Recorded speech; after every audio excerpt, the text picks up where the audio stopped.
Yeah, but then I think before then he had a good Euros. Yeah, 92. Yeah. 92, he had a decent Euros, and I thought then, yeah, you've got a good player there, signed a decent player, but again he came and was like a bit sluggish and didn't happen for him, did it? You know, and put a lot of weight on, didn't he? yeah, at the it time seemed as to, well, yeah. And it just didn't quite work out for him. But and then I think he only lasted a couple of seasons, didn't he? Did he go to Palace? I'm sure he went. So he went after that. I'm sure he went to Palace. It's good, that, isn't it? Yeah. Do you know why I know this? Because it's wrote there. Because it's not right. No, what it is, I was addicted to Championship Manager. Even like Lee Sharp. Not Lee Sharp, I can say Lee, sorry. Lee Sharp. Kevin Sharp. You had all stats on it, and I can always remember brawling, so I'd flunked all my GCSEs on the basis that I'd spend about 10 hours a day champ manager. And they were Italia champ manager as well, so your best players were over there, weren't they? Yeah. So what, after your football career, sort of, what were you, where were you going after that then? Did you know what you wanted to do after football, or did you kind of just drop into something? No, it was a, it's a strange one. Having been involved in football for a young age, coming out of it, it was a bit of a culture shock. So I had sort of like about 18 months, 2 years out, just not really doing anything, thinking what I wanted to do. I didn't know. And then Martin Bradley, who's a friend of yours, Dan, and my colleague now, he was doing a little bit of work for another agency, a football agency, and he asked me to come and be involved a little bit. I had my contacts from my game, what I'd collated over the years, and bring it to the company. So that's how I got into the agency game, and worked for them for probably about 8 years.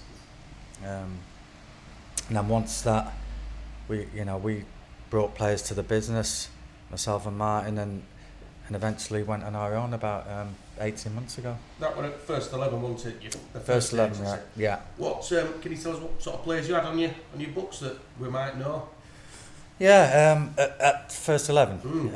Well, we had, going back. I can tell you. Yeah, I know. They wrote there. You'll have to tell me. No, but going back, we had like Billy Sharp, Lee Bromby. Yeah, Sheffield United. Stephen Ireland. Trying to think, Paddy Kenny, Nick Montgomery. Yeah. He's over in Oz now, I think. In Oz, yeah. Trying to think who else.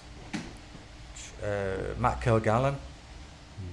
Some good names there, some good lads, yeah. All sort of like connected to the Leeds, sort of like Sheffield United area, What's it like being a football agent then? Is it as glamorous as they make out?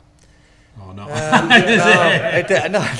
not really. No, I think them ones who give it the big one are just giving it the big one for no reason. Do you find that you get like my perception of football agents is that they just want their slice of the pie, the big high-end high deals, and you get like a lot of negative publicity with it. Yeah. Is that true? Does it work at different levels, or? Not really. No, I mean.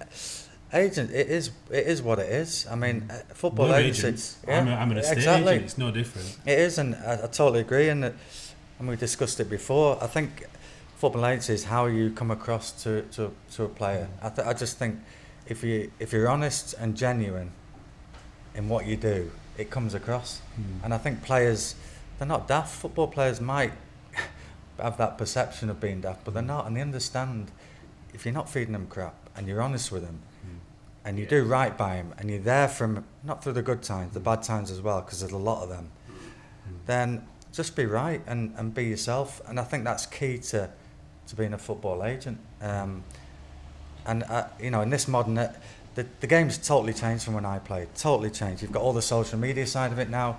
You've got the mental side of it, probably that you didn't sort of like used to admit it, but it was there back in the day.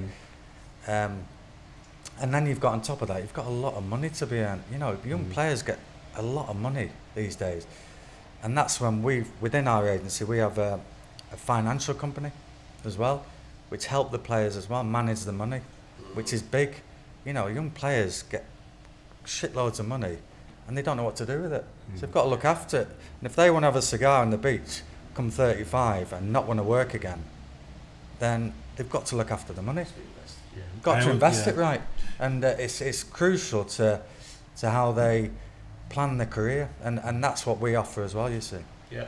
And you can also, football agent, football player, pop star, whatever it is, movie star, they're all the same thing. I always think as well, you earn all this money at a very, very young age, but you also spend that money, and then coming down, it's a real. You see a load of footballers going bankrupt, and you think, how have they gone bankrupt when they're on 25 grand a week? But you don't realise that they're used to spending this money, and then they've got to adjust. Or if they're taught well, like prime example is David Beckham. He's invested well outside of And his football, brand, but a lot of footballers just want to enjoy the life, don't they, and think it'll never end, but it does end, and you've got to adjust, haven't you? Well, he's got good people around him. Clearly, Beckham's got good people around him who have guided him and invested in the right areas. Like with our players, look, they're not at that level and probably won't get to that level. But in football, you'll have a 10-year span of your career. Now, within that period, you'll peak of your maximum earnings, but it won't. You might have a 2, 3 year, 4 year period of that. Now that's got to last you for the rest of your life if you don't want to work. If you want to work or you have to work, then you've got to invest it right. But there's enough. They earn enough money now. Certain players, I mean, probably in the Championship as well. They earn enough money now where if you look after it right, you don't have to work again. But and you've constantly got to reinvest it though, haven't you? You've got to. You've got to look at it or invest in something that's while you're playing gives you that earnings and gives you that income. So going back to part of our agency, we've got it's Palm Sports Management, our agency, and then we've got Palm Financial, which is Scott Glover, and Janine Cowell and Adele Pearce, who are massive, who look after the players, and it covers across the board. It's all just personal finance, wealth, and controlling that and planning. So all our players are invested in that. What's your relationship with managers? You know, as a sports agent, do managers dislike you, or do they not like you, or do they like you? Because do you have to build a relationship with the managers? Or is it the clubs more so? No, it depends really. Managers, and again the game's moved on a little bit. Managers have director of football now, or they'll have a chief scout who deals with all that, or they'll have an owner who makes all the decisions on what we need and where we need to strengthen. So certainly the higher level. I mean, lower down, they haven't got the finances to do that. But just have the manager decide everything, or the chief scout. So, but yeah, we've got good links every division, every team really. Because the reason I asked that question, what we've all been wanting to know is what's Marcelo Bielsa really like? You can't get near him. He's a genius. You can't. Really? I mean, Was he that quick? No, I'm slow. But he's you can't get you literally nowhere near him. You can't get near him. No, he's got Victor Orta. Does everything, and he's a great guy. Can't speak highly enough of him. There's like an army of them on the touchline, isn't there? Yeah. I love watching him. I'm just like, because for me it's the psychology and what you know what I mean. He's got like almost like a brain of a genius, and you're thinking, what is he doing? Yeah. Even when he got found out at Derby and then just came clean with it, I was just like, he's almost got a sort of Rain Man type character in him, isn't he? You know, like he's a bit there's something not quite right there. I agree. Do you know what I mean? He's I think very inquisitive. Great film, by the way, though, wasn't it, Rain Man? Oh, Dustin you won't Hoffman. remember that, These won't remember. British count card. Well, Dustin Hoffman, wasn't it? And Tom Cruise. Tom Cruise, yeah. But there's definitely something that's slightly different about him, but it works, flipping it. Yeah. Do you get to watch a lot of the games in at Leeds then as well? Quite a lot, yeah. I mean, at Leeds we look after Kalvin Phillips, who's done fantastic. Stop there and tell us about Kalvin then. Yeah, no, Cal's a great lad. He's at Leeds through and through. Family, Wortley. He lives still in the area, which says a lot about him. How good is he? Or should you big him up too much? No, I don't have to. I just say go out and play, and that's him. He's really coming to his own over last year though, because I think a year before he's just kicked on again, hasn't he? He were good, but now he's the Standout. He's indispensable. If he's fit, he's playing, isn't he almost? Yeah, I think last week probably You saw that. Yeah. Huddersfield. I think Ben White. I love Ben White. Oh, Great I player. tell you what, my Top favourite player by far. Yeah. Not that I don't like Kalvin Phillips, but when we got rid of Janssen, Yeah. I thought he's a good player. But then when we got Ben White in, just so good on the ball. He's just reads not the a. game. He's not a centre mid, is he? No. And Calvin, he just fits that position, doesn't he? He is a holding because he's probably the nearest thing Leeds have had since Batty for me, Calv. And I think he's probably got more to his game than Batty. Technically, he's got a little bit more. Yeah, long and short. That's why they love him, I think. Yeah. Local lad, and it's part of that team where years and years ago, where you had the Batties, McAllisters. Do you know what I mean? Yeah.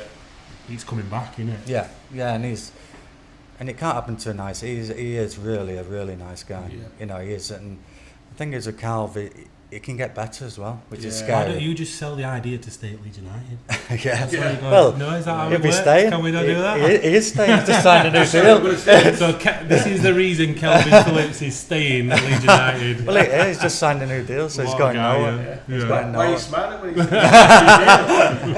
I I hope so. wonder why. I didn't think when we sold Lewis Cook that we'd bring a player through academy that quickly as good as Lewis Cook was.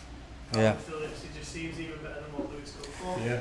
I agree. Lewis Cook were a really, yeah. really good player. Yeah. Really, really good He player. was one of them who really came onto the scene early, didn't he, Lewis? He was a top player, but I agree. I think they're different sort of players. Yeah, I think know, it worked very well. And yeah. each other middle and back. Yeah, but Calvin's sort of, and certainly he's always had it, Calvin. But under previous managers, he played a little bit further forward, and that isn't his position.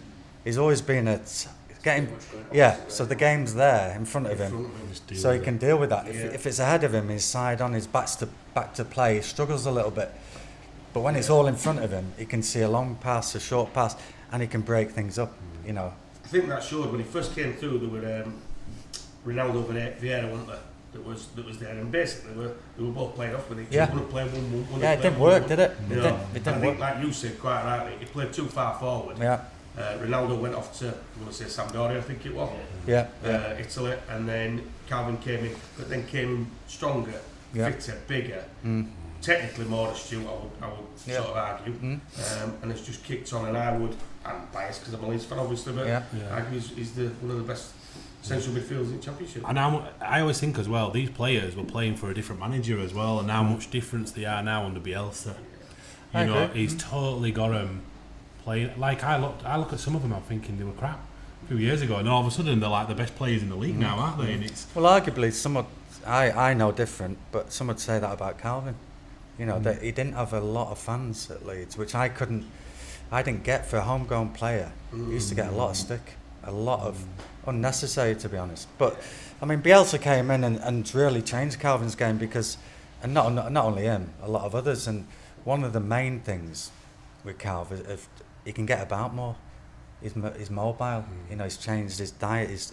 He's lean, as all the players are. But in him, he's lean. His body fat's less, so he can really get about the pitch. Which is, for a position like that, you have to. The way he plays and Bielsa plays, you have to be able to get about. If you don't get about, you're not going to play. Yeah. Is that what Bielsa's brought in then, in terms of like the training methods? Do you get to see that through your agents and what they talk to you about it, or because they play with such high press, high intensity, don't they, all the time?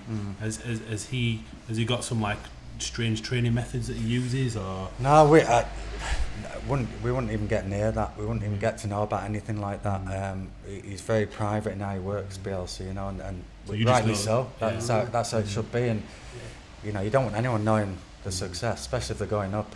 You want to keep that quite private. How far's Calvin off England then?